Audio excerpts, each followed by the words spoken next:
Hello guys, welcome to our new blog. आज गणपती बाप्पाचा दुसरा दिवस आहे आणि आम्ही नाही का बाहेर आमच्या कॉलनीमध्ये जेवढे गणपती बाप्पा आहेत त्यांचे सगळ्यांचे दर्शन घ्यायला चाललंय. चला तर मग आपण सगळे मिळून आमच्या कॉलनीमधल्या गणपती बाप्पांचे दर्शन घेऊ.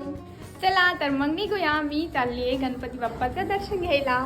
मग काय आलो खाली नाच गाडी वगैरे तर काही जायचं नव्हतं. गणपती बाप्पाचं दर्शन घ्यायचं आहे तर म्हटलं चला पायी पायी जाऊन मगच दर्शन घेऊ. मग काय गणपती बाप्पाजवळ आलं. डेकोरेशन तर खूपच छान केलेलं होतं.